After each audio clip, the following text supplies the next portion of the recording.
बात को इतिहास ये बताता है, हमें इतिहास से सारी बातें सीखना चाहिए। अब मित्रों तब जाकर के 1906 में मुस्लिम लीग की स्थापना भी हो गई और बंगाल का विभाजन किया था किसने? लॉर्ड कर्जन ने। मित्रों कब किया था? 1905 में। तब एक भारत का एक नया राज्य मान लीजिए उस समय बना, जिसका नाम है पश्चिम बंगाल। वो पूरब में होते हुए भी उसका नाम है पश्चिम बंगाल। अब मित्रों ये जो पूर्वी बंगाल था, इसलिए मुस्लिम की संख्या ज्यादा थी। तो जब देश आजाद हुआ तो इसको पूर्वी पाकिस्तान के रूप में मान्यता दे करके बंटवारा हुआ और ये था आपका पश्चिमी पाकिस्तान।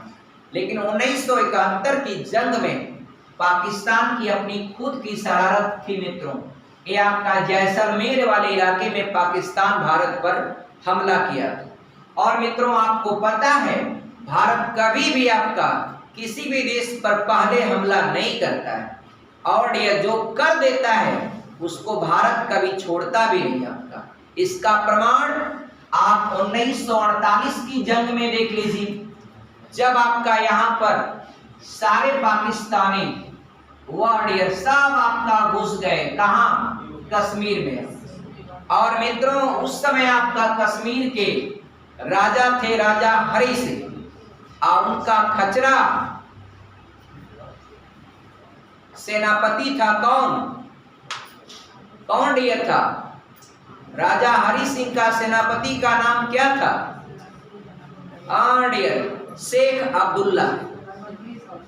हाँ, प्रधानमंत्री का उद्देश्य हो रही था, उसमें राज व्यवस्था थी, उसका पूरा कार्यभार वही देखता था। उसने क्या किया? ये जवाहरलाल नेहरू से मिलने नहीं दिया और हरि सिंह को सरदार वल्लभ भाई पटेल से भी मिलने नहीं देता था। और उसने कहा कि ये जम्मू कश्मीर जो है हम अभी भारत में शामिल नहीं होंगे, हम न पाकिस्तान में शामिल होंगे न भारत में शामिल होंगे। अब हालांकि सरदार वल्लभ भाई पटेल ने देश की 500 से अधिक रियासतों का एकीकरण किया और इसको करने के लिए उन्होंने काफी प्रयास किया। जब इधर से पाकिस्तानी घुस गए और इसका करीब करीब आपका 30% हिस्सा कब्जा कर लिया, तब इन्होंने आपका तब आपका हरि सिंह ने आपका मदद मांगी थी भारत से। तब सरदार वल्लभ भाई पटेल उस समय भारत के पहले आपका गृह मंत्री थे और उन्होंने यही मऊ जिले के आपका बहादुर योद्धा ब्रिगेडियर उस्मानी को भेजा था, जो मधुबन जिले के हैं। ब्रिगेडियर उस्मानी के नेतृत्व में गया आपका एक सेना का दल और सब पाकिस्तानियों को खदेड़ा। लेकिन मित्रों आपका 30% पर वो पूरी तरह से बैठ गए। अब बैठ गए थे, बता दिए बैठ गए थे मित्रों। तो आपका अब इस मामले को क्या सेशन था 1948 47-48, उसी समय अभी हाल ही में 24 अक्टूबर 1945 को बना था नया कौन? यूएनओ। आपका ये बहुत बढ़िया संसद है, ये विश्व की संसद माना जाता है मित्रों। इसमें लेके चले गए इस मामले को क्लियर। और आपको पता है जब कोई मामला कोर्ट में चला जाता है तो काफी समय तक वो मामला आपका वहां पर पेंडिंग में पड़ा है, और ये आज भी वो यूएन में वो मामला चलता है और 30% हिस्सा पर पाकिस्तान बैठा है। तो कोर्ट आपका यही ना बोलता है कि आप जहां पर हैं वर्तमान स्थिति पर आप बने रहे। लेकिन डियर आप घबराने की कोई बात नहीं, पीओके भी आपका 1 या 2 दिन का काम है, ज्यादा नहीं डियर। आराम से आप लोग मेहनत करिए, सेना में जाइए डियर, और जल्द से जल्द आपका पीओके को खाली करा करके भारत का अभिन्न बनाने का काम करें। मित्रों आगे बढ़ते हैं। वेस्ट बंगाल आप स्टडी कर रहे हैं।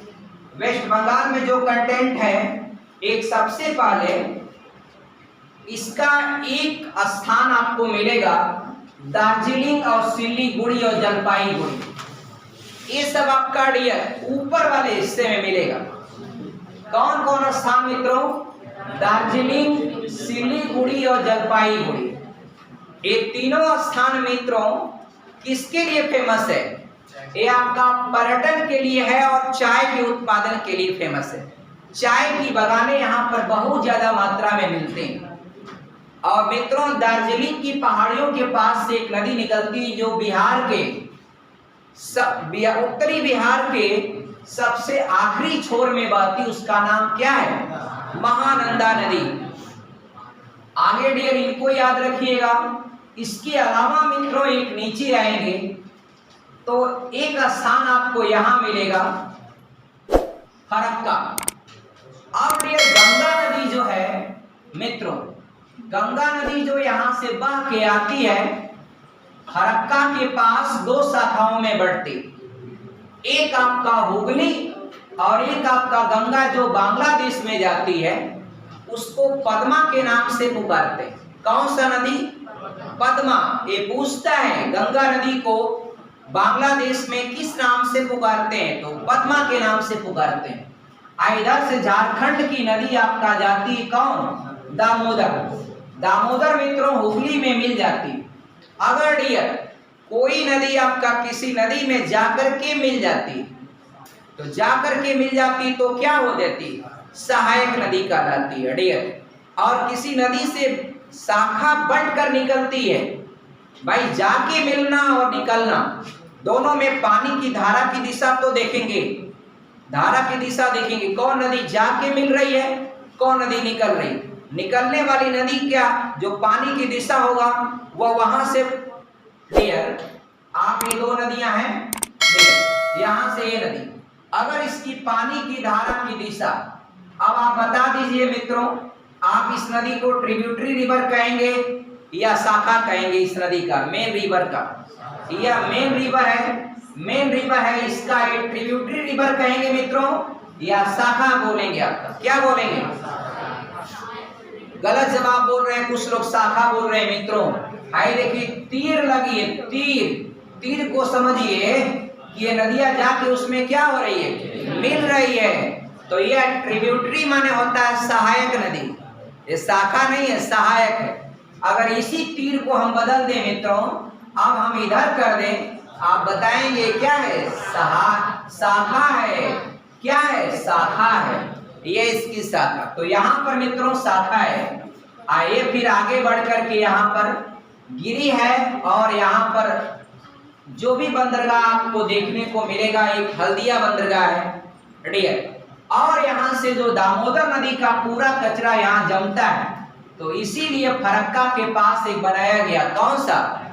फरक्का बैराज। फरक्का बैराज मित्रों बहुत इसेंशियल पॉइंट है, उसको आप समझिएगा। और श्रीमती इंदिरा गांधी ने उसका कंस्ट्रक्शन करवाया है।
डियर कोई बॉटल में पानी हो थोड़ा सा, वहाँ ऑफिस पर पहुँचा देगा कोई एक लड़का, कोई बॉटल में पानी।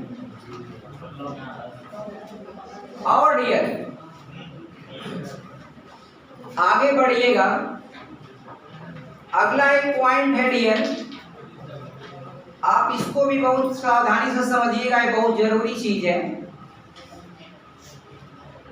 एक यहाँ पर स्थान आपको मिलेगा,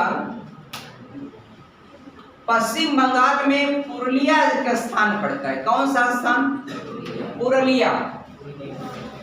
हाँ डियर, क्या नाम है?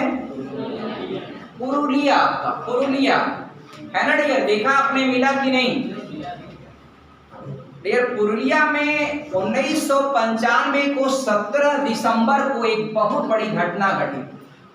17 दिसंबर 1995। और क्या घटना है मित्रों, आप सुनिएगा इसके बारे में। वहां पुरुलिया में ग्रामीण इलाके में एक जहाज डियर, एक जहाज है, जहाज जो पीछे से खुलता है मित्रों, वो जहाज ऐसे आसमान में, वहां के गांव वाले, कोई आपका भैंस चरा रहा है, कोई गाय चरा रहा है, गांव वाले शाम को अधिकतर चराते ही हैं, और तब तक वो जहाज आपका नीचे आ रहा है। गांव वाले कह रहे हैं वो देखो जहाजवा आपका वो नीचे आ रहा है, गिरेगा का। और जहाज मित्रों जब नीचे लेके आया, काफी नीचे, तो पीछे का पैनल वो खोल दिया। अब पीछे का पैनल जो मालवाहक जहाज होते हैं खोल दिया, और उसमें डियर बक्सा लगा गिराने, और इतना बक्सा गिराया कि पूरा एक खेत समझिए भर गया। और गांव वाले जानते ही हैं, जैसे ट्रेन का भी कोई दुर्घटनाग्रस्त होती तो गांव वाले बचाने नहीं जाते हैं, ट्रेन को लूटने जाते हैं डियर। वो गांव वाले बचाएंगे तो टांग पकड़ेंगे, तो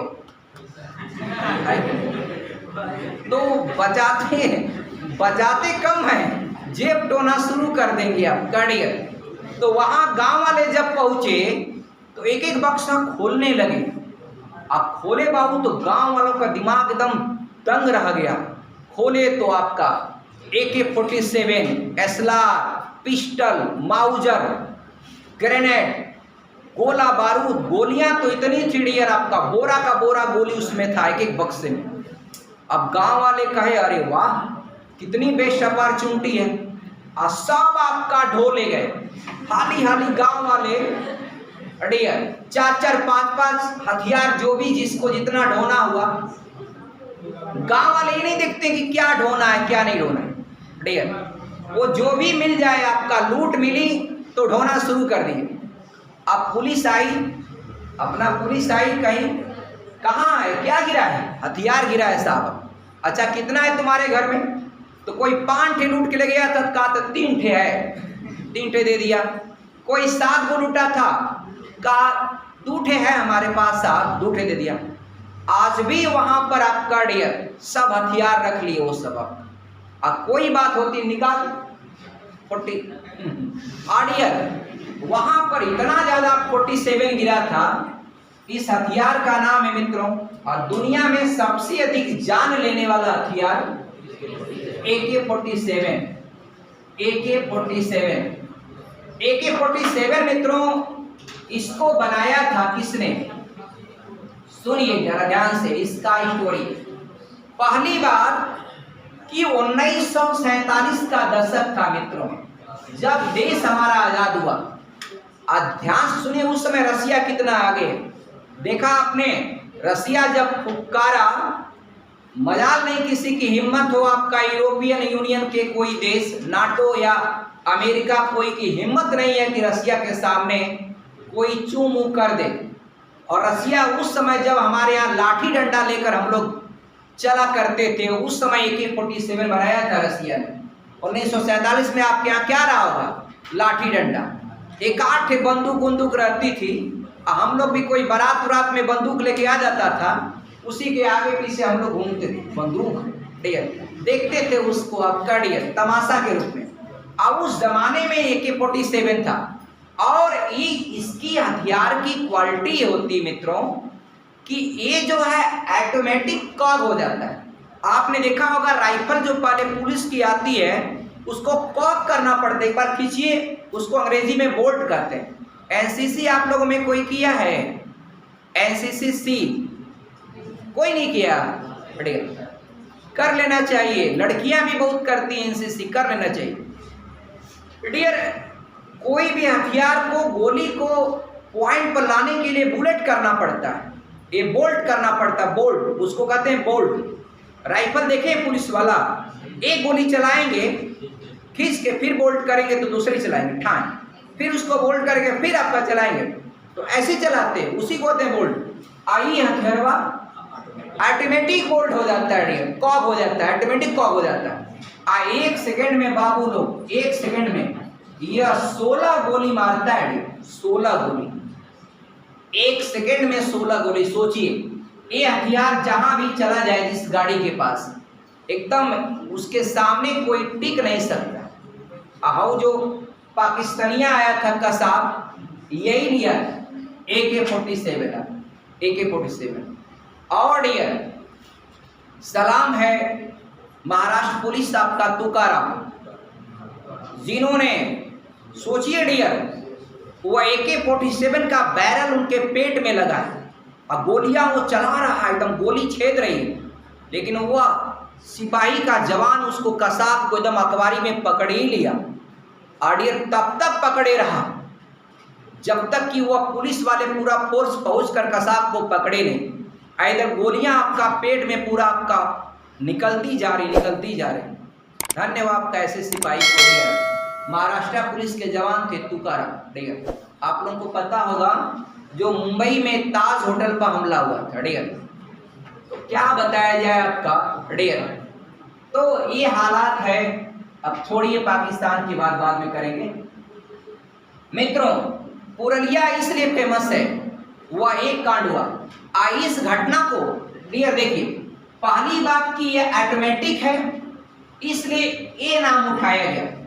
आप क्लासिनिकोय ने आपका इसको बनाया था, क्लासिनिकोय, ये रसिया का व्यक्ति था क्लासिनिकोय, उसका नाम था जिसने AK-47 बनाया है, उसी का नामवा जोड़ दिया गया के क्लासिनिकोय, ऑटोमेटिक क्लासिनिकोय। आज जिस सेशन में बनाया गया था उसको जोड़ दिया गया, तो इसका नाम पड़ गया AK-47। इसी का नकल चाइनवा कर दिया और क्या बना दिया, डियर AK-56 राइफल बनाया था, AK-56 बना दिया। लेकिन ये चाइना का जानते ही माल कैसा होता है, चाइना माल की कोई गारंटी नहीं, ये इसका कोई टक्कर नहीं कर पाया। आज भी AK-56 की कोई डिमांड नहीं दुनिया में, डिमांड है मित्रों तो AK-47। और ये आपका पूरे दुनिया में आपका डियर सबसे नंबर 1 कारीगर असलहा में आता है डियर AK-47। आगे बढ़ते हैं मित्रों, पुरलिया आपका एक स्थान पड़ता है, उसके ऊपर एक स्थान है मित्रों आसनसोल। आसनसोल जान लीजिएगा कोयले के उत्पादन के लिए प्रसिद्ध है। किसके लिए, कोयले के लिए। और एक स्थान है मित्रों बर्धमान, बर्धमान के बगल में दुर्गापुर, दुर्गापुर में आपका कारखाना है लौह इस्पात कारखाना दुर्गापुर। बहुत बार पूछा है, हाँ डियर, क्या ब्रिटेन के सहयोग से मिस्टर विवेक यादव बता रहे हैं कि ये जो दुर्गापुर का कारखाना है, दुर्गापुर का जो इस्पात कारखाना है मित्रों, ये आपका किस देश के सहयोग से बनाया गया अगर पूछता है तो आप मित्रों बताइएगा ब्रिटेन के सहयोग से बनाया गया दुर्गापुर। और दुर्गापुर पड़ता कहाँ पर है, पश्चिम बंगाल में। और आप लोगों को पता है यहाँ पर आसनसोल वाली एरिया है जो कोयले का बहुत ज्यादा आपूर्ति करती, बहुत ज्यादा आपूर्ति प्रोवाइड करती। कौन, डियर आसनसोल की एरिया।